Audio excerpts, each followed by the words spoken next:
মানে ডেমোক্রেসি যখন শব্দ সেরকম ইডিওক্রেসি, একটা ইডিওলজি ভিত্তিক যখন একটা স্টেট গঠিত হয় সেটা হয়ে যায় এক ধরনের ইডিওক্রেসি। ইডিওলজি শব্দটা কিন্তু ফেয়ারলি রিসেন্ট, প্রথম কয়েন্ড হয় 1776 সালে। ইডিওলজি কি করে, এটাকে বেলরা বললেন এটা একটা সেকুলার রিলিজিয়ন তৈরি করে, জায়গায় জায়গায় ন্যাশনালিজমের নাম দিয়ে আর এক ইডিওলজি তৈরি হচ্ছে। এইভাবেই ফ্যাসিজম তৈরি হয়েছিল, এইভাবেই নাৎসিজম তৈরি হয়েছিল। শিল্পকলার আর্টের এই পাওয়ারটাকে পলিটিশিয়ানস ইউজ করেছে।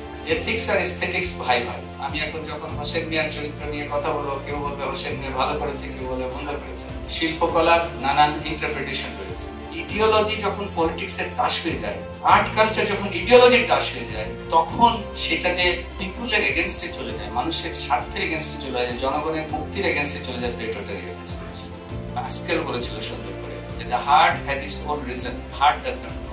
খেয়াল করতে হবে যে আমি as an intellectual, as an artist, আমি যেন কোন ইডিওলজি দাস না হয়ে যায়।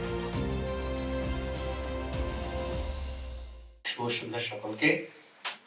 আপনি জানেন যে এটা একটা আড্ডার ফরম্যাটে করা, সেই জন্য কোনো সভাপতি নেই, কোনো কিছু নেই। হ্যাঁ, অত্যন্ত ঘরোয়াভাবে আমরা একটা আড্ডার মতো আর কি। তো এক্ষেত্রে এখানে অনেক আমার শ্রদ্ধ মানুষ, প্রিয় মানুষ, বিশেষ করে অধ্যাপক আবুল কাশেম ফজলুল্লাহ সাহেবের মতো মানুষ এখানে উপস্থিত রয়েছেন, এবং আরো অনেকের সবার নাম আমি বলছি না। তো এখানে এই সুন্দর একটা সন্ধ্যায় আপনারা আমাকে উপলক্ষ করে আমার কথা শুনতে এসেছেন, এই জন্য আমি কৃতজ্ঞ।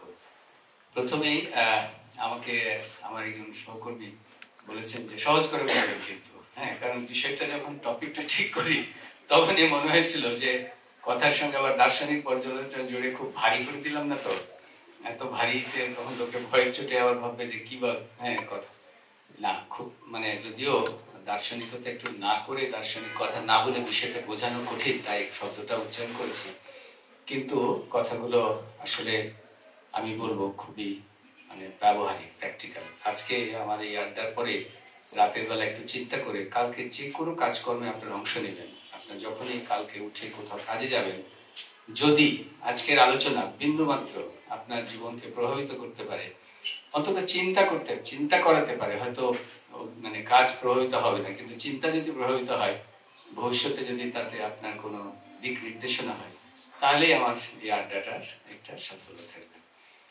তো প্রথমেই আমাদের আড্ডার ভাবটা হবে, এই ভাবগুলো কি কি হবে, কারণ এখানে আছে ভাবাদর্শ, এখানে রয়েছে শিল্পকলা, ভাবাদর্শ এবং শিল্পকলার সম্পর্ক, আর আমি যেটা শেষে বললাম যে কেন এটা অত্যন্ত ব্যবহারিক দিক থেকে এই মুহূর্তে এত গুরুত্বপূর্ণ, কেন এই বিষয়টি আমরা আলাপ করছি, কারণ এরকম তাত্ত্বিক বিষয়ের মতো মনে হয়।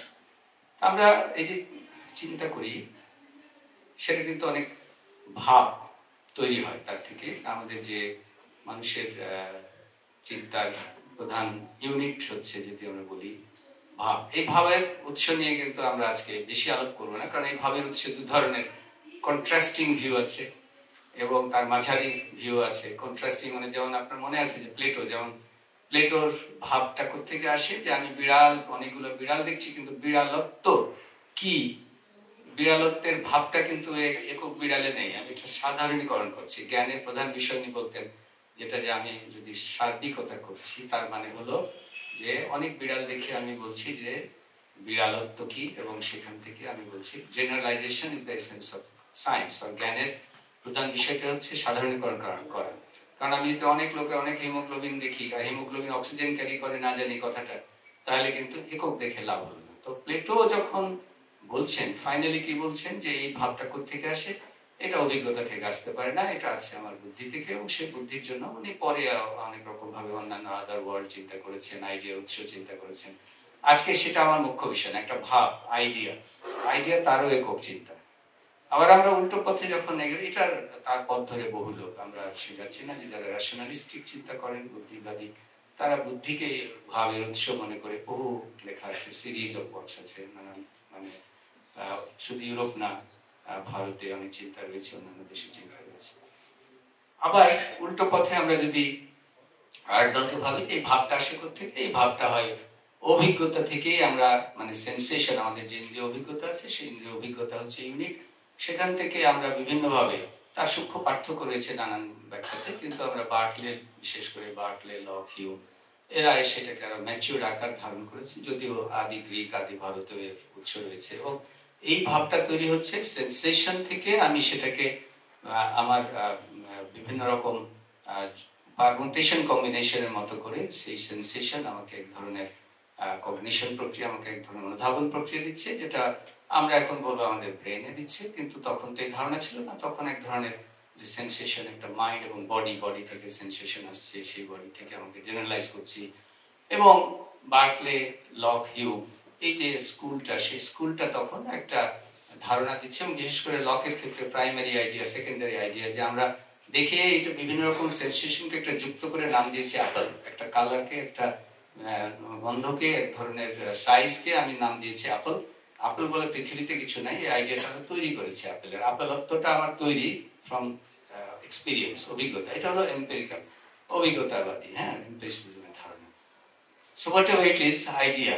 এই আইডিয়া ছোট হয়, বড় হয়, আইডিয়া প্র্যাকটিক্যাল হয়, ফ্যান্টাস্টিক হয়, আইডিয়া কি বলে ইকোনমিক্সে হয়, আইডিয়া বিজ্ঞানে হয়, মেডিকেল সায়েন্সে হয়, আইডিয়া সোশিওলজিতে হয়, নানান বিষয়ে আইডিয়া হতে পারে। আইডিয়ার সাবজেক্ট আলাদা হতে পারে, ছোট আইডিয়া হতে পারে, বড় আইডিয়া হতে পারে, ফ্যান্টাস্টিক আইডিয়া হতে পারে, সিম্পল আইডিয়া হতে পারে, কমপ্লেক্স আইডিয়া হতে পারে। আইডিয়া উৎস যাই হোক, আইডিয়া নানান রকম হতে পারে। এবং সেই আইডিয়া তাহলে ছাড়া তো আমরা কাজ করি না, তাই না? আইডিয়া তো সবারই কমন। তাহলে আইডিয়া, আর আমরা যখন বলছি ইডিওলজি, ভাব থেকে ভাবাদর্শ হয়ে যায় কখন, কেন আমরা এটাকে ভাবাদর্শ বলছি? আসলে এটা খুব যে প্রমিত সংজ্ঞা রয়েছে যে ভাব থেকে কখন ভাবাদর্শ হয়ে যাবে, খুব প্রমিত সংজ্ঞা তা নয়। এর মাঝে অনেক রকম কন্ট্রোভার্সি রয়েছে, কিন্তু বাংলা ভাষা সব কিন্তু সুন্দরভাবে কথাটা বলছে। ভাব যখন আদর্শ হয়ে যায়, তো ভাব আদর্শ মানে একটা ভাব আদর্শ হলে হয় না। এটা আসলে বেসিক্যালি নেটওয়ার্ক অফ আইডিয়াস।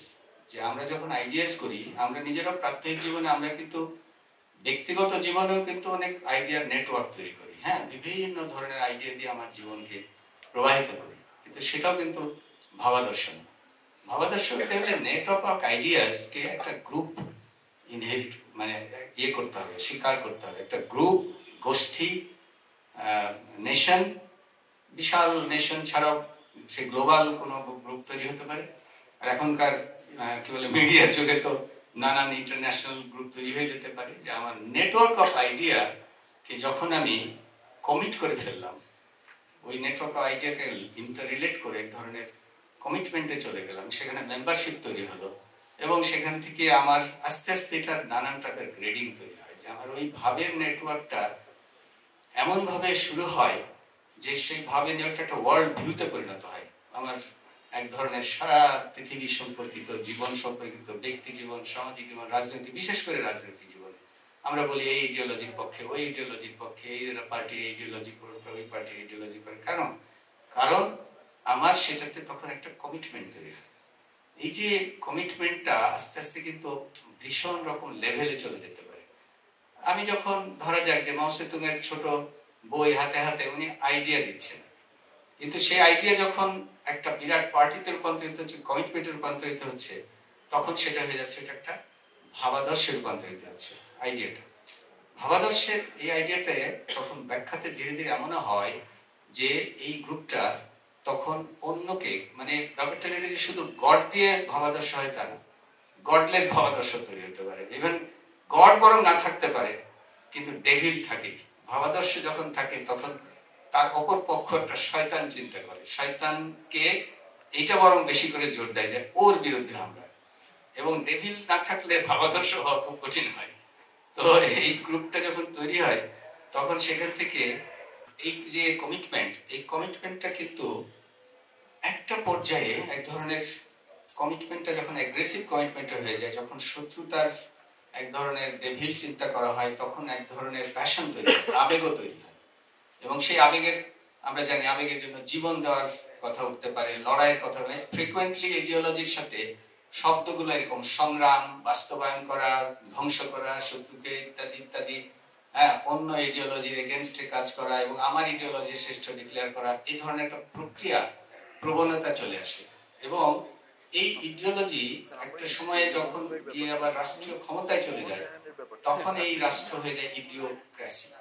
মানে ডেমোক্রেসি যেমন শব্দ, সেরকম ইডিওক্রেসি, একটা ইডিওলজির ভিত্তিক যখন একটা স্টেট গঠিত হয়, সেটা হয়ে যায় এক ধরনের ইডিওক্রেসি।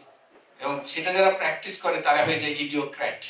মানে ব্যুরোক্র্যাট ছাড়াও ইডিওক্র্যাট হয়ে যেতে পারে। হ্যাঁ, ইডিওক্রেসি, ইডিওক্র্যাট, অর্থাৎ একটা রাষ্ট্র ধীরে ধীরে এরকম পর্যায়ে যেতে পারে, একটা সংগঠন, একটা গোষ্ঠী, একটা ইডিওক্র্যাট হয়ে যেতে পারে। হ্যাঁ, মানে আমরা ব্যুরোক্র্যাটকে যে অর্থে বলি যে আমলা হয়ে গেছে, ইডিওক্রেশনরা আমলা হয়ে যেতে পারে, সৈন্য হয়ে যেতে পারে, সৈনিক হয়ে যেতে পারে। তো এটা আসলে তাহলে কি যুগ যুগ আগে থেকেও ইডিওক্রেসি ছিল না? ইডিওক্র্যাট বা আমরা যেটাকে বলছি ইডিওলজি কি তাহলে সভ্যতার শুরু থেকে নাই? গ্রুপ তো আগে থেকে তো লড়াই হয়েছে, রাজায় রাজায় লড়াই হয়েছে, দেশে দেশে লড়াই হয়েছে।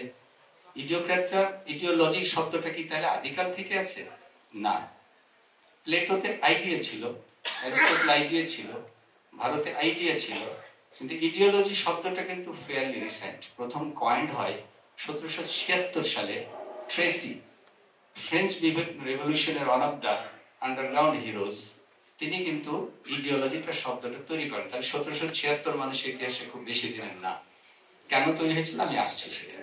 কিন্তু এর আগে যদি একটা রাজা যে যুদ্ধ করেছে, সে রাজার শক্তির বলে যুদ্ধ করেছে, সে মনে করেছে আমি শক্তিমান, আমার ন্যায্যতা আছে, অথবা আমাকে ঈশ্বর একটা পাওয়ার দিয়ে দিয়েছে, আমি সেই পাওয়ারের জন্য আমি যুদ্ধ করছি। এটা অনেক সময় হয়তো হতে পারে কোন কোন রিলিজিয়ন প্রায় ইডিওলজির পর্যায়ে গেছে, কিন্তু রিলিজিয়ন একটা ফেইথের কনসেপ্ট বেশি, এবং সেখানে যুক্তির প্রবণতা বেশি ছিল না। ইডিওলজি শব্দটার সাথে এক ধরনের আবার যৌক্তিক আবরণ দেওয়ার চেষ্টা আছে, রেশনালাইজ করা, যেটা খুব মানে যৌক্তিক, শুধুমাত্র ফেইথ বেজ না। এবং ঘটনাটা ঘটলো যখন আমরা দেখছি যে মিডল এজে যে রেনেসার পরে এক ধরনের যেটাকে বলা হয় প্রোটেস্ট্যান্ট রিফর্মেশন হলো। এবং প্রোটেস্ট্যান্ট রিফর্মেশনের সাথে সাথে যে ক্যাপিটালিজমের উদ্ভবের সাথে কিন্তু এই প্রোটেস্ট্যান্ট রিফর্মেশন এটা আরেকটা নাম ধারণ করলো, এটার নাম হলো এনলাইটেনমেন্ট। ইউরোপের একটা বড় পিরিয়ডটা হলো এনলাইটেনমেন্ট। এনলাইটেনমেন্ট কিন্তু খুবই একটা পজিটিভ পিরিয়ড, যে খ্রিশ্চান ডগমা থেকে বেরিয়ে এসে সেটাকে রেশনালাইজ করা, আবার খ্রিশ্চানিটিকে অস্বীকার করে না, এবং তার সাথে আবার যে তখনকার জ্ঞানের যে উদ্ভব, মানে বিজ্ঞানের যে আবিষ্কার এবং চিন্তার ক্ষেত্রে যুক্তির যে হিউম্যানিস্টিক যে এলিমেন্টগুলো, হ্যাঁ, তখনকার ফিলোসফারদের যে কন্ট্রিবিউশনগুলো, সেই কন্ট্রিবিউশনগুলোকে একীভূত করে এক ধরনের মানে সারা বিশ্বের মুক্তির জন্য এক ধরনের পথ তৈরি করার একটা পদ্ধতি। এবং সেটা এক ধরনের জেনারেলাইজেশন, যে জেনারেলাইজেশনটা রেশনালাইজ করে, not only by dogma but rational একটা এলিমেন্ট করে বিজ্ঞানের সঙ্গে যুক্ত করে এক ধরনের বুদ্ধি সংযোগ সৃষ্টি করে পৃথিবীর মুক্তির জন্য কাজ করা। এইটা ছিল এনলাইটেনমেন্টের একটা প্রধান প্রবণতা। তো সেই প্রবণতাতে ট্রেসি, মানে যারা ফ্রেঞ্চ রেভলিউশন, আমরা জানি যে ফ্রেঞ্চ রেভলিউশনে সেই ধরনের কিছু বড় আইডিয়াল ছিল, যে হিউম্যানিটি, মানুষের মুক্তি, লিবার্টি, ফ্র্যাটার্নিটি ইত্যাদি ইত্যাদি, এই যে বড় ধারণাগুলো ছিল, সেই ধারণাগুলোর সঙ্গে উনি কিন্তু মনে করলেন যে তাহলে বিজ্ঞান তো হয়ে উঠছে, যেমন কি বলে ফিজিক্স, কেমিস্ট্রি, বায়োলজি ইত্যাদি বিজ্ঞানের যে উদ্ভব হচ্ছে, হোয়াই নট আইডিয়ার একটা সায়েন্স তৈরি করি। আইডিয়া নেটওয়ার্ক অফ আইডিয়াকে এমনভাবে যুক্তিসঙ্গতভাবে ভিত্তির উপর নিয়ে যাব যে আইডিয়ার একটা সায়েন্স তৈরি হবে। সে আইডিয়ার সায়েন্সকে উনি নাম দিলেন যে এটা হলো ইডিওলজি। হ্যাঁ, কারণ লজি হলো মানে গ্রিক লজি, আইডিয়াল লজি। উনি বললেন হোয়াই নট আইডিয়াগুলোকে যুক্ত করে আমি ইডিওলজি তৈরি করব। তাহলে সেই ইডিওলজি যদি ওয়ার্ল্ড ওয়াইড আমরা প্রমোট করতে পারি, দ্যাট ইডিওলজি তাহলে মানুষের মুক্তি এনে দেবে। এটা একটা পজিটিভ অর্থে ইডিওলজি শব্দটাকে উনি প্রয়োগ করলেন। তবে এটা বেশি দিন থাকে না, কারণ মার্কস এটাকে নেগেটিভ অর্থে উনি নিয়েছিলেন। মানে ওনার ভিউ ছিল অন্য। ওনার ভিউ হলো যে এই ইডিওলজি আসলে এটা হচ্ছে মানুষের রিয়েল স্ট্রাগলকে আসলে ঢাকা দিয়ে দেয়, এক ধরনের মাস্কিং করে। এবং মানুষের তাহলে ওনার মানে মার্কসের আইডিয়াতে সমস্ত কিছু বেস, সমাজের ওনার ব্যাখ্যাতে ছিল বেসটা হচ্ছে ইকোনমিক্স, এবং সেখানে মোড অফ প্রোডাকশন আর যেটাকে বলা হয় রিলেশন অফ প্রোডাকশন, অর্থাৎ আপনার কে মালিকানা, কিভাবে আপনি প্রডিউস করছেন, ইন্ডাস্ট্রি বা যেটা এক এক সমাজে এক এক রকম। ফিউডাল সমাজে কৃষি, এখানে ইন্ডাস্ট্রি, এই কি দিয়ে প্রডিউস করছেন তার মালিকানা কার হাতে, আর রিলেশনটা কি, অর্থাৎ রিলেশন অফ প্রোডাকশনটা, এই যে মালিকানা এবং শ্রমিক ইত্যাদির কনসেপ্ট থেকে উনি মনে করতেন এটা হলো ভিত্তি, আর বাকি সবকিছু হলো সুপার স্ট্রাকচার। বাড়িতে যেমন থাকে বেস, আর তার উপরে থাকে বাড়ির উপরি কাঠামো, সেই উপরি কাঠামোটা হচ্ছে সুপার স্ট্রাকচার।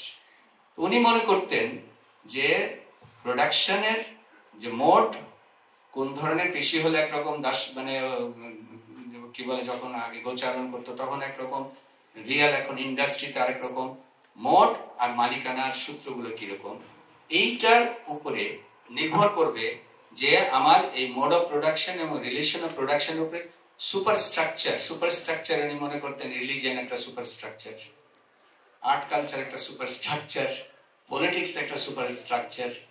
এই ভিত্তিটাই নির্ধারণ করবে সুপার স্ট্রাকচারকে। সুপার স্ট্রাকচারে তাহলে ইডিওলজি কি? ইডিওলজি যে সুপার স্ট্রাকচার। এই সুপার স্ট্রাকচারটা উনি বললেন যে এই সুপার স্ট্রাকচারটা কে নিয়ন্ত্রণ করে? যাদের হাতে মালিকানা আছে তারাই আসলে সুপার স্ট্রাকচার নিয়ন্ত্রণ করে। তার মানে হলো এই ইডিওলজি হচ্ছে এই যে শাসক শ্রেণী এবং শোষক শ্রেণী, তার ভাষায় তখনকার বুর্জোয়া শ্রেণী, তাদের একটা হাতিয়ার। সেই হাতিয়ারটা তারা প্রয়োগ করে। এই জন্য কিন্তু উনি বলেছিলেন ধর্ম যে আফিম, মনে আছে আপনারা অনেকেই জানেন যে রিলিজিয়নকে আফিম বলেছিলেন কেন? রিলিজিয়ন হচ্ছে একটা super structure, it is part of the ideology, এবং সেটাকে মানুষ ব্যবহার করছে, মালিকরা বা বুর্জোয়া শ্রেণী, ক্যাপিটালিস্ট শ্রেণী, সেই মানে প্রলেতারিয়েত বা যারা সর্বহারা, তাদেরকে এক ধরনের ভুলিয়ে রাখার জন্য আফিম দিয়ে নেশাগ্রস্ত করে। ইডিওলজি হচ্ছে একটা নেশার বিষয়, নেশা দান করে এটাকে ধিমিয়ে দিবে। আসল স্ট্রাগল যাতে না কেউ যেন প্রশ্ন করে, হ্যাঁ, যে ইকোনমিক্স এর প্রশ্ন যেন না করে, তার সর্বহারাত্ম নিয়ে যেন প্রশ্ন তোলে। তাহলে মার্কস কিন্তু ইডিওলজিকে এইভাবে আবার মানে, এবং উনি বললেন যে আইডিয়া আসলে চেঞ্জ করে না। এটা হেগেলের থেকে তিনি অপোজিট, যদিও হেগেলিয়ান পদ্ধতিতে উনি ছিলেন, কিন্তু হেগেল মাথার উপরে ছিল, আমি পায়ের উপর করে দিয়েছি। এই তো খুব ফেমাস কথাগুলো, এগুলো আপনারা জানেন, বিশেষ করে যারা যৌবনে মার্কসিজমের কথা অনেক পড়েছেন তারা জানেন। তো এখানে মার্কস বললেন যে আসলে এই চেঞ্জ ইন ইকোনমিক্স এর যে মোড অফ প্রোডাকশন রিলেশনে চেঞ্জ না করলে আইডিয়া চেঞ্জ হয় না। তাহলে ইডিওলজি চেঞ্জ হয় কখন? বেসিক চেঞ্জ আনতে হবে। এটা হলো তার ভাষ্য। আমরা খুব সংক্ষেপে ইডিওলজির পরের ধাপে সবচেয়ে বেশি কন্ট্রিবিউশন করেছেন ম্যাক্স ওয়েবার। ম্যাক্স ওয়েবার বললেন, ইভেন মার্কসেরও এই পজিশনটা পরে মার্কসিস্ট যারা নিও মার্কসিস্ট তারা কিছুটা চেঞ্জ করেছেন। আলথুসার ফর এক্সাম্পল, হ্যাঁ, চেঞ্জ করেছেন যে না না, আইডিয়ারও কিছু প্রভাব রয়েছে, খালি যে একদম মানে বেইজে চেঞ্জ হতে হবে তা না, আইডিয়াও বেইজকে চেঞ্জ করতে পারে, হ্যাঁ, কিছুটা। কিন্তু মার্কসিজমের যারা ফলোয়ার তাদের বেসিকটা কিন্তু মোস্টলি ওই ধারাতে থেকে গেছে। কিন্তু ম্যাক্স ওয়েবার খুব বিখ্যাত সমাজতত্ত্ববিদ, আমাদের সোশিওলজিতে পড়া হয়, যারা আছেন এখানে জানেন। তো ম্যাক্স ওয়েবার বললেন যে এটা মার্কসের জেনারেল তত্ত্ব থাকলেও ইডিওলজি কিন্তু, আইডিয়া কিন্তু আবার প্রভাব ফেলতে পারে। আর কার্ল মানহ্যাম, যিনি 1929 সালে খুব ইডিওলজি অ্যান্ড ইউটোপিয়া বলে খুব ফেমাস বই লিখেছেন, এবং ওয়েবার কিন্তু প্রোটেস্ট্যান্ট রেভলিউশন এবং এই যে রাইজ অফ ক্যাপিটালিজমের উপরে খুব ফেমাস বই আছে তার। সুতরাং 1929 সালে কার্ল মানহ্যাম লিখলেন যে ইডিওলজি অ্যান্ড ইউটোপিয়া, এবং সেক্ষেত্রে উনি বললেন যে না, ইডিওলজির ভূমিকা আছে টু চেঞ্জ, এবং ওইখানে উনি ডিফাইন করলেন যে এইখানে চেঞ্জটা আনে ইন্টেলিজেন্সিয়া, অর্থাৎ বুদ্ধিজীবী, যেটাকে বলা হচ্ছে আমরা ইন্টেলেকচুয়ালস, তারা কিন্তু ওই যে সুপার স্ট্রাকচারের দাস না হয়ে, ডমিনেন্ট ক্লাসের দাস না হয়ে, তারা কিন্তু ইন্ডিপেন্ডেন্টলি থিঙ্ক করবে, যারা, তারাই হচ্ছে ইন্টেলেকচুয়াল, যারা ইডিওলজি চর্চা করবে বাট ইন্টেলেকচুয়ালি ইন্ডিপেন্ডেন্ট থাকবে। এটার পরে ধীরে ধীরে সেকেন্ড ওয়ার্ল্ড ওয়ার হলো, ফার্স্ট ওয়ার্ল্ড ওয়ার, সেকেন্ড ওয়ার্ল্ডের দামামা বাজলো, সবকিছু শেষ হলো। 50-60 দশকের সময় এসে একটা দল বলল যে ইডিওলজি, এটাকে বলা হয়, খুব ফেমাস একটা বই আছে দ্য এন্ড অফ ইডিওলজি। এটা শুরু হয়েছে 50-এর দশক থেকে। 1978 সালে দ্য এন্ড অফ ইডিওলজি বলে একটা ফেমাস বই বের করেন, হ্যাঁ, যিনি হলেন রিচার্ড বেল, এবং এই বইটা টাইমস লিটারেরি সাপ্লিমেন্টের 100টা বই সেকেন্ড ওয়ার্ল্ড ওয়ারের পরে যেগুলো সবচেয়ে প্রভাব ফেলেছে মানুষের উপরে, নন ফিকশন, তার একটা, যেটাকে বলা হয় দ্য এন্ড অফ ইডিওলজি। এই বইটাতে ওনারা তখন আসলে শো করতে চেষ্টা করলেন যে এই ইডিওলজির নাম দিয়ে একদিকে সমাজতন্ত্র আর একদিকে সাম্রাজ্যবাদ, একদল বলতেছে সমাজতন্ত্র, আরেক দল মানে সোভিয়েত গ্রুপটা চাইনিজ গ্রুপ, আরেকটা হয়ে গেল সাম্রাজ্যবাদ আধিপত্যবাদ নানানবাদ। আমাদের যৌবন আমরা যখন 70 দশকে, আজ কামাল হয়তো তারও আগে, আমাদের যৌবনের বেশিরভাগ কেটেছে এই দুই দলের। আমরা বাংলাদেশে আমরা হয়তো চাইনিজও না বা রাশিয়াও না, কারোই না, কিন্তু আমাদের যৌবন এবং সময় কিন্তু মানে বেশিরভাগ কেটেছে সাম্রাজ্যবাদ সমাজতন্ত্র এই লড়াইয়ের দ্বন্দ্বের মধ্যে। যদিও পরবর্তীতে দেখা গেল যে মার্কস যদিও বিরোধিতা করেছিলেন, সোভিয়েত ইউনিয়নের সমাজতন্ত্র ইটসেলফ বিকাম অ্যান ইডিওলজি। ওটাও কিন্তু dominant ideology of A ruling class, যেটা স্ট্যালিনের জন্ম দিল, যেটা ট্রটস্কির জন্ম দিল, যেটা আলটিমেটলি পুটিনের জন্ম দিয়েছে। হ্যাঁ, ঘটনাটা কিন্তু খুব একটা ডিফার করে নাই। মানে মার্কসিজমের প্র্যাকটিসে গেল দেখা যায় ইডিওলজি এক ধরনের সুপারস্ট্রাকচার তৈরি করে, যে সুপারস্ট্রাকচারটা খুব মঙ্গলজনক হয় না। ইডিওলজি কি করে, এটাকে বেলরা বললেন এটা একটা সেকুলার রিলিজিয়ন তৈরি করে।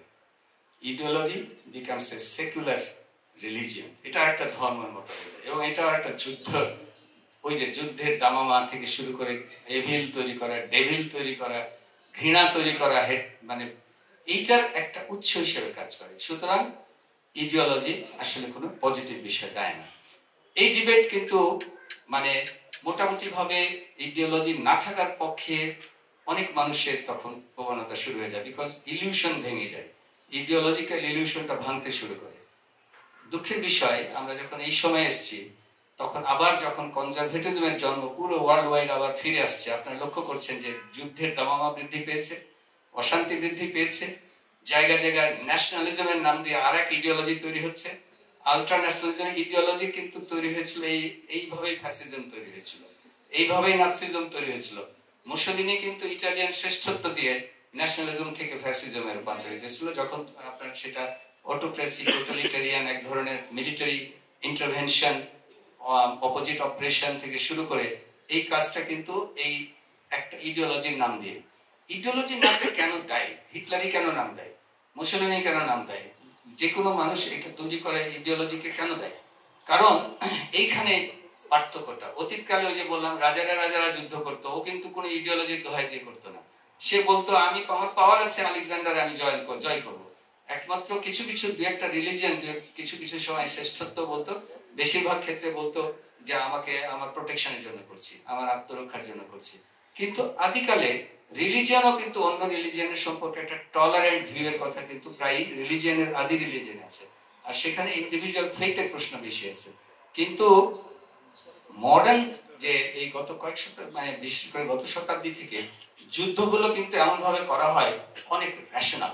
আমি যে ইউক্রেন আক্রমণ করছি আমি রেশনাল, আমি ফিলিস্তিন আক্রমণ করছি বিকজ জিওনিজম ইজ আমার ইডিওলজি, এটা ইডিওলজিটা rational to protect my people. সবকিছুর মধ্যে একটা যৌক্তিক আবরণ তৈরি করার একটা চেষ্টা হয়, রেশনাল আবরণ। এই রেশনাল আবরণ থাকলে হয় কি, ইন্ডিভিজুয়াল বলে আমি তো ভাই এজ এ রাজা করছি না, আমি তো এজ এ শাসক করছি না, আমি তো করছি একটা পার্টিকুলার আদর্শের জন্য, ভাবাদর্শের জন্য। আমি তো একটা আদর্শকে পৃথিবীতে, ভালো আদর্শকে প্রতিষ্ঠিত করার জন্য করছি। তাহলে কি হলো, এক ধরনের সে যৌক্তিক আবরণ তৈরি করে, এবং সেই যৌক্তিক আবরণ কিন্তু আবার ফিরে আসছে, রিভাইভাল অফ ইডিওলজি। আরেকটা বই লেখা হয়েছে the end of ideology, the end of ideology, the end of ইডিওলজির এগেইনস্টে the end of ideology. It's a very interesting মানে রিভাইভাল, যেটা ইডিওলজির ক্ষেত্রে খুব বড় প্রযোজ্য হয়ে উঠেছে। এখন আমরা সেকেন্ড পার্টে আসি। ইডিওলজির একটা প্রাথমিক ধারণা হলো আমাদের যে ইডিওলজি ইটসেলফ পজিটিভ নেগেটিভ নানা দ্বিধাদ্বন্দ্বে, এবং আদৌ ইডিওলজি বলে কিছু আছে কিনা, এবং ইডিওলজির চাইতে অনেকেই যারা লিবারেল, বিশেষ করে লিবারেলিজমে গণতন্ত্রের ক্ষেত্রে ইডিওলজিটাকে একদম মনে করে যে ইডিওলজি ইজ আননেসেসারি।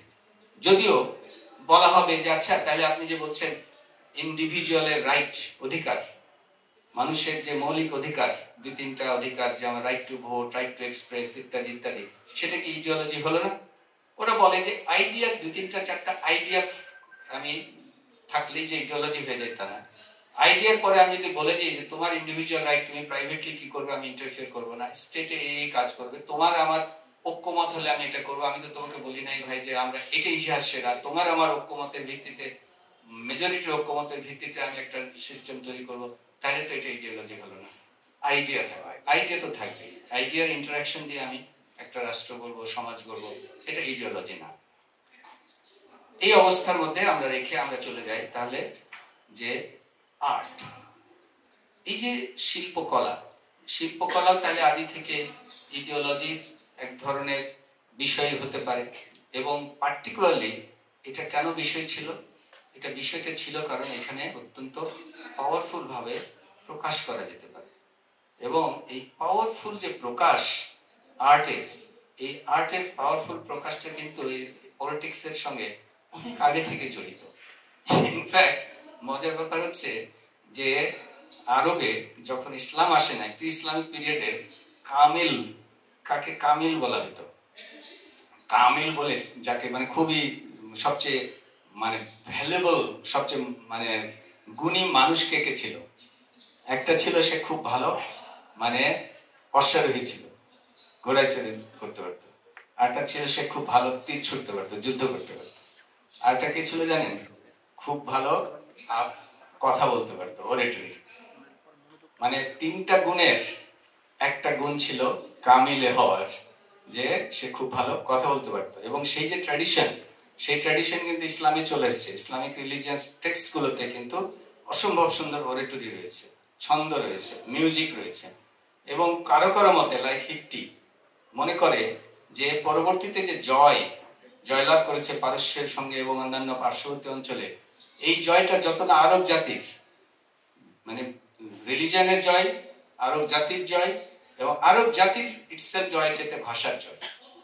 অ্যারাবিয়ান ল্যাঙ্গুয়েজের যে মাধুর্য এবং তার যে মানে পাওয়ার অফ অরিটরি, সেই অরিটরি কিন্তু আমরা যে প্রতিযোগিতা মানে রিলিজিয়ান হন বা না, রিলিজিয়াস হন বা না হন, এক ধরনের মিউজিক কিন্তু আপনি পাবেন, হ্যাঁ, সেই টেক্সট গুলোতে। সেই অরিটরি ভেরি ইন্টারেস্টিং একটা ব্যাপার, যেটা একটা পলিটিক্সের অলওয়েজ অংশ।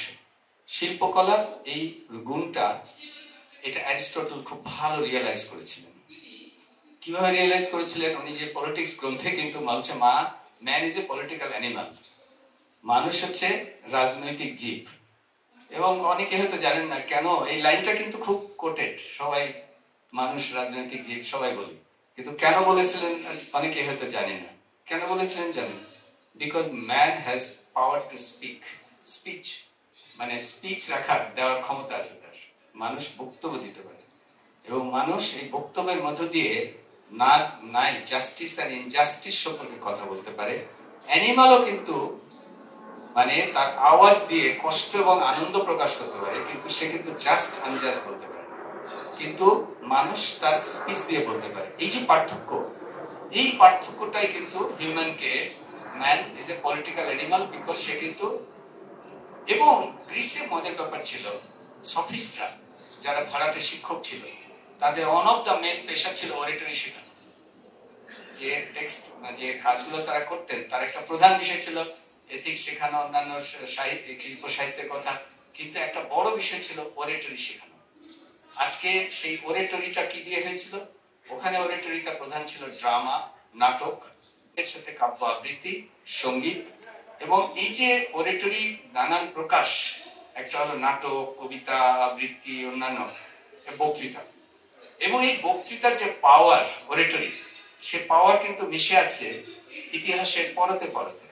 এবং সেটা জুলিয়াস সিজারের ব্রুটাসের সেই বক্তৃতা ভেরি পাওয়ারফুল, হ্যাঁ, সিজারের বডির সঙ্গে শেক্সপিয়ার তাকে অমর করে গেছেন। আমরা এমনকি হিটলারের যে পাওয়ার অফ স্পিচ, যে মানে মেসমারাইজিং পাওয়ার অফ স্পিচ, তার সম্পর্কে মেমোয়ার আছে, আমি আর এখন পড়ে শোনাচ্ছি না, কেউ চাইলে আমি দিতে পারি। যে বলছে যে হিটলার কোনো ঘরে ঢুকলে মনে হচ্ছে গন্ধ থেকে শুকে বলতে পারতেন জনগণ কি চায়, সামনের মানুষ কি চায়, এবং কি পপুলারাইজেশন, কোন কথা বললে মানুষ এখন খাবে।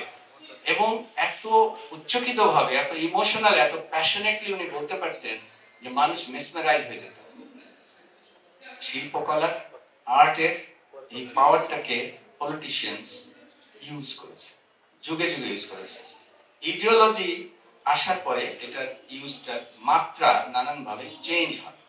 এবং এই যে চেঞ্জ, শিল্পকলার এই বিষয়টা অনেক মানে বিষয় ইতিহাসের সব গ্রেট লিডার্স যখন তৈরি হয়, কারণ এই ধরনের যখন ইডিওলজিকে কেউ প্রমোট করতে চায়, ইডিওলজি প্রমোশনের একটা ফান্ডামেন্টাল, আমি যেটা আবেগের কথা বললাম, যুদ্ধ মনোভাবাপন্ন বললাম, আমি কমিটমেন্টের কথা বললাম, প্যাশনের কথা বললাম, আমি বললাম যে একটা কাল্পনিক শত্রু তৈরি হতে হবে, তার বিরুদ্ধে লড়াইয়ের কথা বললাম, শত্রু থাকুক আর না থাকুক শত্রু বানাতে হবে, না হলে লড়াই জমবে না, এটা বললাম।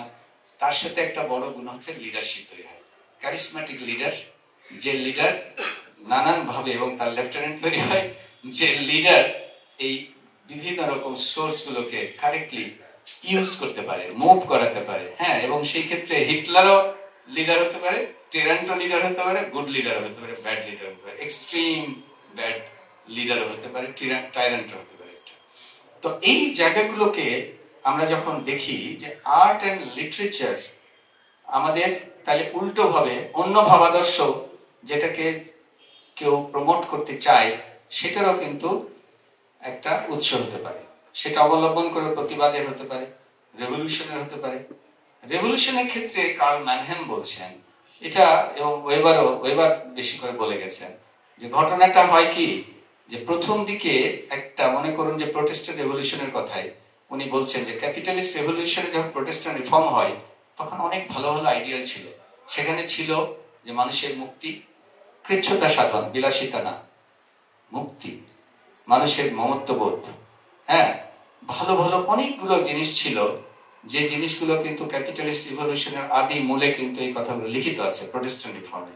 কারণ এটা ক্রিশ্চিয়ানিটির এক ধরনের নৈতিকতা বোধ থেকে কিন্তু সেটাকে বলা হচ্ছে ব্যক্তিগত প্রপার্টি থাকবে কিন্তু অন্যকে শোষণ করে না। কিন্তু ধীরে ধীরে কি হলো, ধীরে ধীরে যখন কেউ রেভলিউশন গুলো বড় ইডিওলজির নাম দিয়ে, বড় আদর্শের নাম দিয়ে বিপ্লব সম্পন্ন করে, কিন্তু বিপ্লব শেষ হওয়ার পরে দেখা যায় যে যে অংশটুকু তার স্বার্থ জড়িত রয়েছে সেই অংশটুকুতে ম্যাক্সিমাম ওইটুকু রেখে বাকিগুলো স্যাক্রিফাইস করা শুরু করে। সেটা আমি আমার দেশের জায়গাতে যেতে চাই না, আমরা এটাকে দার্শনিক আলোচনার মধ্যে রাখতে চাই এই পর্যন্ত। আমরা যদি সেটা কমিউনিস্ট রেভলিউশনে দেখি, ওটা যদি প্রোটেস্ট্যান্ট রেভলিউশনের বুর্জোয়া রেভলিউশন দেখি, সবই একই ঘটনা। সেই ঘটনাটাই তখন দেখা যায় যে যারা রেভলিউশনের লিডারশিপ দেয় তাদের একটা পার্ট কিন্তু দেখা যায় যে বেশিরভাগ ক্ষেত্রেই তার যেটুকু মানে পার্সোনাল বেনিফিটের দিকে নিয়ে যায়, এবং সেটার ফলে কিন্তু বুর্জোয়া বা যে ইন্ডাস্ট্রিয়াল রেভলিউশনের ফসলটা কি হলো, এক্সট্রিম ভোগবাদে পরিণত হয়েছে, এক্সট্রিম আত্মকেন্দ্রিকতায় পরিণত হয়েছে, নিষ্ঠুরতায় পরিণত হয়েছে, অন্যকে শোষণের পরিণত হয়েছে, শোষকে পরিণত হয়েছে। এই ব্যাপারটা কিন্তু ছিল না। তো এই যে আমাদের রেভলিউশন এবং আর্ট, এবং যেটাকে আমরা বলছি ইডিওলজি অ্যান্ড আর্টের যে সংগীত মানে মিলন, এই মিলনটা কিভাবে তাহলে এগোচ্ছে, এই মিলনটাতে আমরা কেন এই মুহূর্তে আজকে আমি যেটা বললাম যে আজকের আলোচনাটা আপনাকে যদি কালকে ভাবায়, তাহলে আমি মনে করব আমার এই ডেলিভারেশনটা এবারে আমাদেরকে একটু আসলে যে এই যে ভঙ্গুরতা, আপনি তো কেউ প্রশ্ন করতে পারেন যে কেন এটা খালি আপনি শিল্পকলাকে আলাদা করে পিক করলেন কেন? আপনার এমন তো হইতে পারে যে ভাবাদর্শ তো বিজ্ঞানকে প্রভাবিত করতে পারে, ভাবাদর্শ তো আপনার মোরালিটি নৈতিকতাকে প্রভাবিত করতে পারে, শুধু শিল্পকলা, আপনার তো তিনটা বেসিক বিভাগ চিন্তার। আসলে কথা হতে পারে এটাই পোস্ট মডার্নিস্ট যারা, এটা ফুকো থেকে শুরু করে, মাইকেল ফুকো থেকে শুরু করে আধুনিক পোস্ট মডার্নিস্ট বলবে বিজ্ঞানও ভাবাদর্শ প্রভাবিত, বিজ্ঞানে অবজেক্টিভিটি নাই, মোরালিটি তো নাই, শিল্পকলাতে নাই, বিজ্ঞানও নাই। বিজ্ঞানও ওই যে বিজ্ঞান যেখানে তৈরি হচ্ছে পাওয়ারফুল লবি, আমেরিকানরা সব বিজ্ঞানকে কন্ট্রোল করছে, আমেরিকান যেটা সুবিধা হয় সেই বিজ্ঞানটা প্রমোট করছে, পার্টলি ট্রু।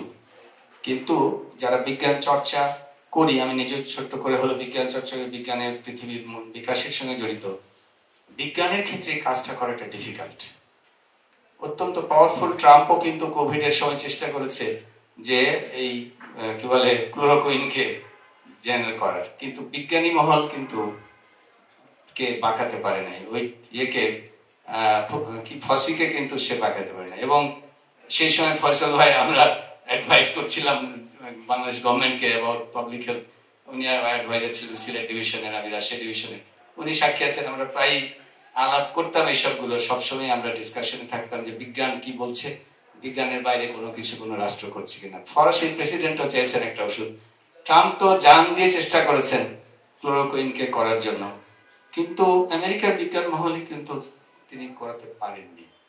হ্যাঁ, আমরা জানি যে হ্যাঁ বিজ্ঞান প্রভাবিত হয় মানে রাষ্ট্র দ্বারা, কিন্তু তাই বলে ঢালাওভাবে হয় এটা কিন্তু বলা যাবে না। এটা পোস্ট মডার্নিস্টরা যাই বলুক, প্র্যাকটিক্যাল ওয়ার্ল্ডে there are lots of screening method. কারণ বিজ্ঞানের মেথডে কোনটা অবজেক্টিভ, কোনটা মানে কি বলে ফ্যাক্ট, কোনটা ফ্যাক্ট না, তা বাছাই করার পদ্ধতি রয়েছে। তার জন্য পিয়ার রিভিউ প্রসেস রয়েছে, জার্নালের স্ক্রিনিং পদ্ধতি রয়েছে। সেখান থেকে পার হয়ে এসে ফলস, মানে সেটাও সোশ্যাল মিডিয়াতে ফলস রিমার অন্য কথা, কিন্তু হার্ড কোর সায়েন্টিফিক কমিউনিটিকে বোকা বানানো অত সহজ না। সেখানে স্টেট পাওয়ারফুল যে লবি, সে যদি হিটলারও বলে যে জার্মান ব্লাড শ্রেষ্ঠ, এটাকে বৈজ্ঞানিকভাবে খাওয়ানো তার কঠিন। তাহলে বিজ্ঞান কিছুটা হলেও বেশিরভাগ ক্ষেত্রে এই ইডিওলজি দ্বারা মানে ভেসে যাওয়ার সাবজেক্ট ততটা নয়। সেটা সোশ্যাল সায়েন্স, ইকোনমিক্স সব ক্ষেত্রেই কিন্তু কিছু মাত্রায়, বেশিরভাগ মাত্রায় এটা একটা প্রযোজ্য, যদিও ভালনারেবিলিটি রয়েছে ডিপেন্ডিং অন স্টেট।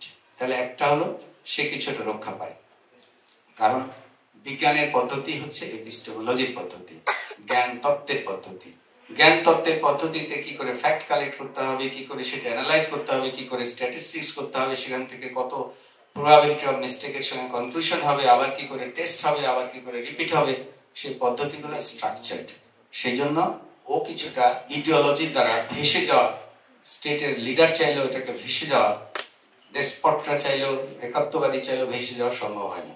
এটাতে ইডিওক্রেসি এবং ইডিওক্র্যাটরা জান দিয়ে চেষ্টা করে, এটা সত্যি। কারণ কনজারভেটিভ ট্রাম্প বলবে যে আমি কেন ইউজ করব, কি বলে ওমেন রাইট ইউজ করব, কেন আমি গান কন্ট্রোল করব, কথার কথা। সেই ক্ষেত্রে কিন্তু উনি মানে এগেনস্ট বিজ্ঞান বলে, বিজ্ঞানীরা আবার তার প্রতিরোধ করে। কিন্তু আমার মোরালিটি, নৈতিকতা, এথিক্স কিন্তু আবার আরেকটা জিনিস। এথিক্স আর এস্থেটিক্স ভাই ভাই। এথিক্সেও ন্যায্যতার কথা আসে, এস্থেটিক্সেও, শিল্পে। আমি এখন যখন হোসেন মিয়ার চরিত্র নিয়ে কথা বলবো, কেউ বলবে হোসেন মিয়া ভালো করেছে, কেউ বলবে বন্ধ করেছে। পদ্মা নদীর মাঝিতে আমার হোসেন মিয়াকে কেউ ভালো বলবে, কেউ বন্ধ বলবে, এটা ইন্ডিভিজুয়াল চয়েস। কিন্তু এথিক্সে, মরালিটিতে, আমি একটা ছবি দেখতে যাব হলে, ছবিটা ভালো না লাগলে আমি পাশের লোককে যদি ভালো লাগে, ওকে বলবো আরে ওর রুচি খারাপ, ও আমি উঠে চলে গেলাম, আমার বন্ধু তুই থাক, তোর ভালো না। এটা হলো এথিক্সের ক্ষেত্রে ইন্ডিভিজুয়াল ভেরিয়েশন অ্যালাউড, কিন্তু সেক্ষেত্রে তুই থাক আমি চলে গেলাম, এটা কিছু যায় আসে না। কিন্তু ও একটা যদি অন্যায় করে, আরেকজনের পকেট কাটে, আর আমি বললাম তুই পকেট কাট, আমি চলে গেলাম, তাইলে কিন্তু হলো না। মোরালিটি আর এথিক্সের মধ্যে তফাৎ, এস্থেটিক্স আর এথিক্সের মধ্যে তফাৎটা ওই জায়গায়। এথিক্সে কমিট করতে হবে, আমি বললেই হলো না যে আমি করব না, তুই থাক। এস্থেটিক্সে তুই দেখ, ছবি দেখ, তোর ভালো লাগছে তুই দেখ, আমার ভালো লাগছে না। So there are subtle difference between morality and aesthetics. মোরালিটির ক্ষেত্রেও আমরা সাধারণত একটা স্থির, আমরা বা গ্রুপ অফ পিপল এক ধরনের যুক্তি দিয়ে বলি যে আমি গণতন্ত্রে থাকবো, আমি এটাতে থাকবো, আমি সমাজতন্ত্রে থাকবো, আমি ইসলামে থাকবো, কিছু না কিছু একটা মোরাল স্ট্যান্ড পয়েন্টে যাই আমরা। এবং সেটা কোনো ইডিওলজি যখন আমাকে মোরালিটিতে আমার আঘাত দেয়, আমি বলি না, ওই ইডিওলজির সঙ্গে আমি নাই, বিকজ আমি করতে পারি। কিন্তু শিল্পকলায় একটা অ্যাম্বিগুইটি রয়েছে। শিল্পকলা কিন্তু এরকম বিজ্ঞানের মতো না, নৈতিকতা এথিক্সের মতো না। শিল্পকলার নানান ইন্টারপ্রিটেশন রয়েছে। ওই ইন্টারপ্রিটেশনে একই সঙ্গীত, একটা থাকে স্পষ্ট প্রোপাগান্ডা, যে আমি ফ্যাসিজমের পক্ষে একটা গান গাইলাম, কিংবা আমি সমাজতন্ত্রের পক্ষে একটা গান গাইলাম। কিন্তু এই প্রোপাগান্ডা বাদ দিয়ে যখন শিল্প, এক ধরনের হায়ার লেভেল শিল্প, যেখানে বোঝা যায় না, তখন আমার সোনার তরী কবিতাকে কিভাবে ব্যবহার করবে সেটা কিন্তু নির্ভর করে। কেউ যদি মানে যেটাকে বলা হয় পরলৌকিক উদ্দেশ্যে ব্যবহার করতে চায়, সে পারলৌকিক উদ্দেশ্যে ব্যবহার করবে। কেউ ইহলৌকিক উদ্দেশ্যে করলে ইহলৌকিক করবে। সকালে উঠি আমি মনে মনে বলি সারাদিন আমি যেন ভালো হয়ে চলি, এটা হচ্ছে ছন্দবদ্ধ উপদেশ, এটা হলো পাদ্রীর উপদেশ। কিন্তু শিল্প কিন্তু এত সোজা সাপটা কথা বলে না। শিল্পে আপনার মজিদ, হ্যাঁ, লাল সালুর মজিদকে আমি কিন্তু ওইভাবে সাদা কালো দিয়ে ব্যাখ্যা করতে হবে না, এটা একটা জটিল ব্যাখ্যা। এই জটিল ব্যাখ্যাতে আমি তাকে কোন দিকে ব্যবহার করব, এটা যেহেতু বিজ্ঞানের বা এথিক্সের মতো এত স্পষ্ট না, সেজন্য ব্যাখ্যা কিন্তু নানান কনটেক্সটে করতে পারে। এবং যে মুহূর্তে একটা হলো প্রোপাগান্ডার বাইরে শিল্পকে, প্রোপাগান্ডা তো শিল্প হয় না, প্রোপাগান্ডা হয় এক ধরনের লোয়ার লেভেল, শিল্পের অত্যন্ত লোয়ার লেভেল যদি আমি বলি, এটা জাস্ট প্রচার, কিন্তু এটা শিল্প না। শিল্প এক ধরনের হায়ার লেভেল অফ ফিল্ট্রেশন হয় আইডিয়ার, ঘটনার, এবং যখনই এটা হয় তখনই আমরা কিন্তু বুঝতে পারি, ব্যবহার করতে পারি। কিন্তু এটার মজাটা হলো যে এই যে ইডিওক্র্যাটস বা ইডিওক্রাসি একটা স্টেটে শিল্পকলার ব্যবহারটা তখন একটা আরেক ধরনের অপারেশনের লাভ করে, মার্কসিস্ট সেন্সে না, কিন্তু খেয়াল করতে হবে। আমরা যে আলোচনাটা করছি, ইডিওক্র্যাটরা কিন্তু ডেসপট বা টিরানি বা যে ধরনের একনায়কত্ব বলি, এক ধরনের আধিপত্য বলি, কর্তৃত্ববাদী বলি, তারা দুই ধরনের অপারেশন করতে পারে। একটা হলো রিপ্রেশন। রিপ্রেশনটা কি? আমি কিল করলাম, আমি বন্দি করলাম, আমি জেল দিলাম, আমি জুলুম করলাম, আমি কথা বন্ধ করে দিলাম, প্রেস বন্ধ করলাম, সবই এটা হলো রিপ্রেশন। আর operation, ideological operation very interesting. Ideological অপারেশনে আপনাকে এত সাটল হইতে করবে যে অনেক সময় আপনি বুঝবেন না, আপনি নিজেই অনেক সময় ভলেন্টারিলি তার সঙ্গে আছেন, আপনি নিজেও বুঝবেন না যে আমি কখন ভলেন্টারিলি তার সঙ্গে আছি। এটা একটা ইডিওলজিক্যাল অপারেশন, অত্যন্ত ইন্টারেস্টিং বিষয়, যে আপনি নিজেও বুঝবেন না যে কখন একটা এস্টাবলিশমেন্টকে, কখন আপনি একটা ইডিওক্রাসিকে বাঁচিয়ে রাখার জন্য rather you are taking part voluntarily. এটা হচ্ছে ইডিওলজিক্যাল যে অপারেশনের একটা খুবই শক্তিশালী দিক। কিভাবে ঘটে? ঘটে এইভাবে যে আপনার একই সঙ্গীত যখন ডিফারেন্ট কনটেক্সটে ব্যবহার হয়, যখন ডিফারেন্ট ওয়েতে ব্যবহার হয়, একই ফিল্ম যখন ডিফারেন্ট ভাবে ব্যবহৃত হয়, তখন সেটা ওই অপারেশনের হাতিয়ার হয়ে যায়। এবং সেই হাতিয়ারটা যুগে যুগে তার নেচার পাল্টায়। দেখুন, যে ধরা যাক যে ক্লাসিক্যাল মিউজিকের চর্চা সেই রাজা বাদশাদের আমল থেকে হচ্ছে, তানসেনের আমল হয়েছে, কি বলে জমিদাররা করেছে। আমরা কিন্তু তখন জানতাম যে হ্যাঁ, সে একটা, রাজারা শক্তিশালী, রাজারা অপ্রেসার, রাজারা প্রজাদের শোষণ করে, জমিদাররা শোষণ করে, জমিদাররা অপ্রেসার। আমরা কিন্তু সেটা নিয়ে কোনো সন্দেহ খুব একটা থাকে না। কোনো কোনো জমিদার একটু মানবমুখী, কেউ কেউ একটু জনদরদি, এক্সেপশন তো ছিলই, বা রাজা। কিন্তু ইন জেনারেল রাজা প্রজার সম্পর্কের মধ্যে যে অ্যান্টাগনিস্টিক, সে যে আমার দলে না, আমরা সেটা জানতাম রাজতন্ত্রে। কিন্তু যখন আমি গণতন্ত্র বলি, যখন আমি ডেমোক্রেসি, বা যখন আমি বলি প্রজাতন্ত্র, তখন কি? তখন তো যারা ক্ষমতায় তারা তো আমার সেবক, থিওরিটিক্যালি তারা তো আমার অংশ, তারা তো রাজা না আমার, তারা তো আমার শাসক না। তাহলে এই যে এই শ্রেণী যখন ডিসগাইজে, রহস্যের মধ্য দিয়ে এসে তারা যখন শাসকের ভূমিকায় যে অবতীর্ণ হয়, সেটা যখন তারা পারপিচুয়েট করতে, টিকিয়ে রাখতে চায়, তখন এক ধরনের যে অপ্রেসিভ যে টেকনিকটা ব্যবহার করে, সেটা হলো তার একটা বড় টুলস, হাতিয়ার হয়ে যায় শিল্প সাহিত্য। কেমন করে হয়? ওই যে ক্লাসিক্যাল মিউজিক ও যখন ব্যবহার করেছে, আমি কিন্তু জানি যে সে তার মনোরঞ্জনের জন্য করছে। ছিটে ফোটা, দারোয়ান টারোয়ান, কৃষক প্রজা কেউ যদি শুনতে চায়, মাঝে মাঝে পূজার বাচ্চা, কি বলে মিলাদ ইত্যাদি অনুষ্ঠানের আয়োজন করে, আয়োজনের মধ্যে দিয়ে করছে, সেটা এক জিনিস। কিন্তু যখন মডার্ন স্টেটরা ব্যবহার করে, ও তখন ওই ডাইরেক্টলি যে মডার্ন স্টেটের হেড, প্রেসিডেন্ট বা প্রধানমন্ত্রী বা অমুক বা তমুক বা মন্ত্রী, সে নাও করতে পারে। সে কিন্তু করতে পারে তার একটা সোকল্ড অঙ্গ দিয়ে। সে অঙ্গগুলোকে আবার বড় বড় অনেক সময় গাল ভরার নামও দেয়, স্বায়ত্তশাসিত, ইন্ডিপেন্ডেন্ট। ও কিন্তু গভর্নমেন্টের অংশ না ভাই, ওরা কিন্তু আধুনিক একটা আদার অস্তিত্ব রয়েছে। সেই অস্তিত্বশীল প্রতিষ্ঠানের ডিজি ডিসাইড করছে, সেই প্রতিষ্ঠানের চিফরা ডিসাইড করছে, তারা অনুষ্ঠান করছে। এটা তো জনগণের জন্য করছে, এটা তো আমার জন্য করছে না।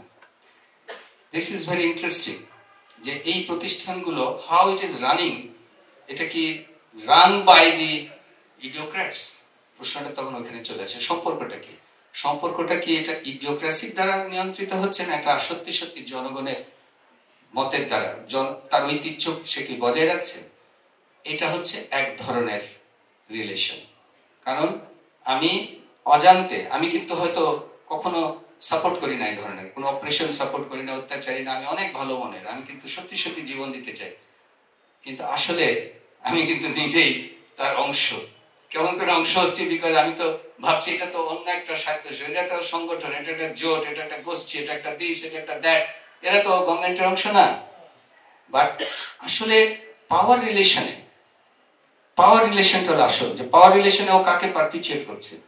পাওয়ার, ওই যে আবার বললাম, সেই ওরেটরির আগের যুগের কথা বললাম, কামিলের কথা বললাম, সেই অ্যারিস্টটলের পলিটিক্যাল ম্যানের কথা বললাম, সেই প্লেটো। আমি যখনই ভাবি যে প্লেটোর ব্রিলিয়ান্স, হ্যাঁ, আবার ব্যাক করি অলওয়েজ। দেখুন প্লেটো কেন আদর্শ রাষ্ট্র থেকে শিল্পী, সাহিত্যিক, কবিদেরকে নির্বাসন দিতে চেয়েছে। এমনি শুনে মনে হবে খুব খারাপ কথা, এবং সারা পৃথিবীতে, সারা ইতিহাসে প্লেটোকে গালাগালি করে শিল্পী সাহিত্যিকরা সবসময় মানে গালাগালি করে শেষ করে দিয়েছে, যে এরকম লোক হয় না। কিন্তু ইউ হ্যাভ টু আন্ডারস্ট্যান্ড যে ওই যে অ্যারিস্টটলের অডিটরি, তার আগে যে নাটক থেকে শুরু করে নাটনা, সেক্ষেত্রে এটা যদি পলিটিক্যাল ইউজ খুব মুখ্য হয়ে যায়, ইডিওলজি যখন পলিটিক্সের দাস হয়ে যায়, আর্ট কালচার যখন ইডিওলজির দাস হয়ে যায়, তখন সেটা যে পিপুলের এগেনস্টে চলে যায়, মানুষের স্বার্থের এগেনস্টে চলে যায়, জনগণের মুক্তির এগেনস্টে চলে যায়, প্লেটোটা রিয়েলাইজ করেছিলেন। কাজেই ওই জায়গাটাকে, নট দ্যাট যে ফিজিক্যাল নির্বাসন, উনি বারবার যেটা ওয়ার্নিং দেওয়ার চেষ্টা করেছেন যে ইডিওলজির দাস যেন আর্ট কালচার না হয়, আর্ট কালচার যেন তার মতো করে মুক্তভাবে চিন্তা করতে শেখে, পথ দেখাতে শেখে, মানুষের মুক্তির জন্য কাজ করতে শেখে। এই কথাটা কিন্তু রিপাবলিকের 10ম অধ্যায়ে, এবং উনি লিখিয়ে দিচ্ছেন, প্রথম লাইনটাই হচ্ছে এই অধ্যায়টি সবচেয়ে গুরুত্বপূর্ণ, তার রিপাবলিকের স্টেটের এই অধ্যায়টি সবচেয়ে গুরুত্বপূর্ণ। আর্টের উপরে, যেটা দর্শন ও কাব্যের বিরোধ, সম্পর্কটা কি, টাইটেলটা কি, দর্শন ও কাব্যের বিরোধ।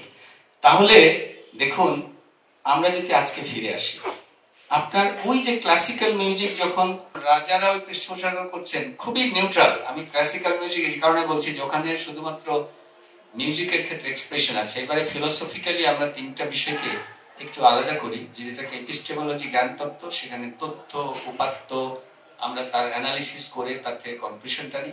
আর নৈতিকতার ক্ষেত্রে আমরা আসলে একটা রেশনাল কতগুলো ভিত্তি ধরি, যে আমি কোন ভিত্তির উপরে আমার জীবন বলবো, বা আমাদের সবার জীবন গড়ার জন্য আমি বলবো। আরেকটা হলো লাস্টলি যেটা এথিক্স, সেটা হলো এক ধরনের ফিলিংস প্রাধান্য পায়। এটাকে আমরা বলি, এপিস্টেমোলজির ক্ষেত্রে বলি রিজনস টু বিলিভ, আর মোরালিটির ক্ষেত্রে রিজনস টু অ্যাক্ট, আর এস্থেটিক্সে বলি রিজনস টু ফিল। এবং ফিলিংস এমনই একটা বিষয়, তাকে রেশনালাইজ করা, তাকে রিয়েলি একটা যুক্তির মধ্যে, বিজ্ঞানের মধ্যে কোনো একটা মানে কি বলবো, ফ্রেমের মধ্যে আটকানো খুব কঠিন। পাস্কেল বলেছিল সুন্দর করে যে the heart has its own reason which reason does not know, heart does not know. The heart has its own reason but which our heart does not know. হ্যাঁ, মানে reason does not know, nobody knows. তো এটা কারণ অনেক সময় যে গানটা আপনার ভালো লাগছে, আমার ভালো লাগছে না, এটা রিজন দিয়ে অনেক সময়, কারণ হতে পারে আমি আর আপনি হয়তো শৈশবে, সেই যৌবনে গানটা হয়তো পচা অবজেক্টিভলি দেখলে, কিন্তু আমি আমার শৈশবে গানটা শুনেছিলাম, আমার এখন পর্যন্ত মনে যে দোলা দিচ্ছে, আপনার হয়তো শৈল্পিক তত্ত্বে সেটা ফিট করবে না। সুতরাং দি heart has its own reason, যেটা আসলে ফিলিংসটা আমি বোঝাতে পারি না। তো এই ক্ষেত্রে শিল্পকলার এই যে দুর্বোধ্য জায়গাটা রয়েছে, সেই জায়গাটাকে এক্সপ্লয়েট করে ইডিওলজি বা ইডিওক্রাসি। সেটা কেমন করে করছে আধুনিক যুগে, সেটা চেহারা পাল্টে গেছে। চেহারাটা আগে ছিল সরাসরি রাজা, বাদশাহ, জমিদার সে অনুষ্ঠান করছে, আমরা জানি যে সে তার স্বার্থে মনোরঞ্জনের জন্য করছে, খারাপ বা আমাকে শোষণ করে করছে। আমার আধুনিক যুগে রাষ্ট্রের অর্গান খুব কমই আছে যে রাষ্ট্রের টপমোস্ট নিজে কোনো অনুষ্ঠান অর্গানাইজ করছে, দু একটা রাষ্ট্রীয় অনুষ্ঠান ছাড়া। কি করছি আমি, আমার ইন্ডিপেন্ডেন্ট সকল স্বায়ত্তশাসিত ইন্ডিপেন্ডেন্ট প্রতিষ্ঠান, যার উপরে ভাই আমার স্টেট বেশি ইন্টারফেয়ার করে না, আমি সকল সেটা দিয়ে আমি করাচ্ছি। কিংবা আমার পৃষ্ঠপোষকতায় গড়ে উঠেছে নানান সংগঠন, জোট, গোষ্ঠী ইত্যাদি ইত্যাদি, ফেডারেশন, আমি তাকে দিয়ে করাচ্ছি। কিন্তু আলটিমেটলি রেজাল্ট কিন্তু হচ্ছে সেই ইডিওক্র্যাটকে আমার টিকে রাখা, ইডিওক্র্যাটকে আরো অ্যাপ্রিশিয়েট করতে হবে।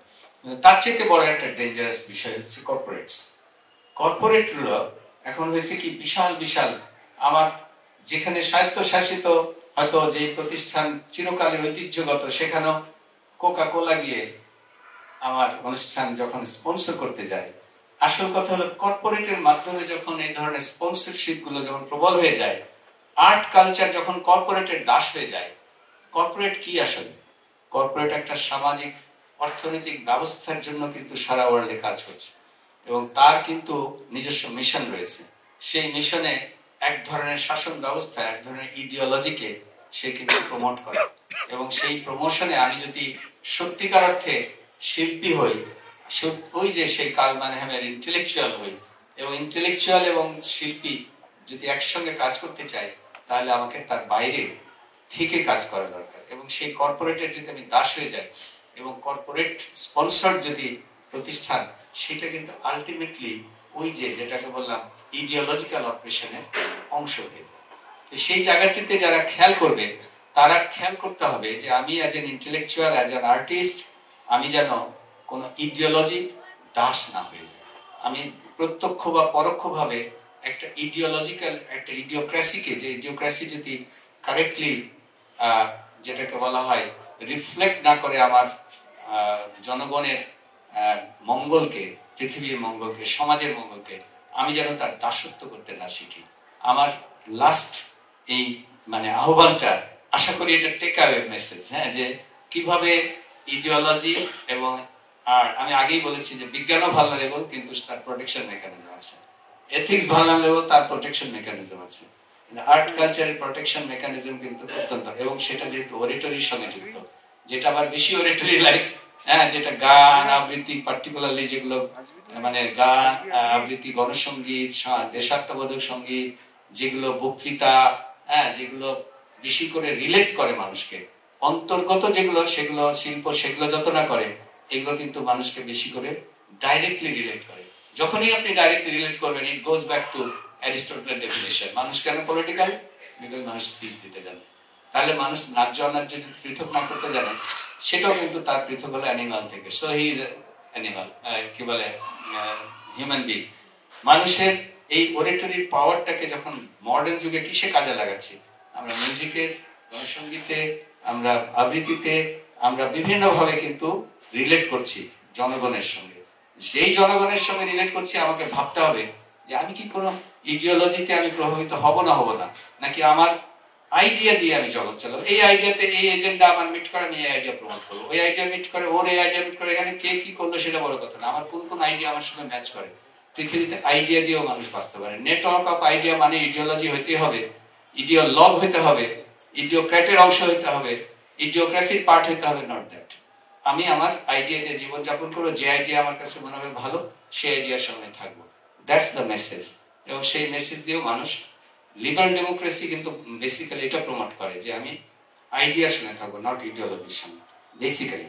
But there are certain stage, যে যখন খুবই কোনো একটা সংগ্রামের সময় আমাকে হয়তো ইডিওলজির আশ্রয় নিতে হতে পারে, but that is temporary. Because না হলে সংগ্রাম যেই শেষ হলো, ওই ইডিওলজি, ইডিওক্র্যাটরা নানানভাবে আরেকটা গ্রুপ তৈরি করে এক্সপ্লয়েট করা শুরু করে। This is the history.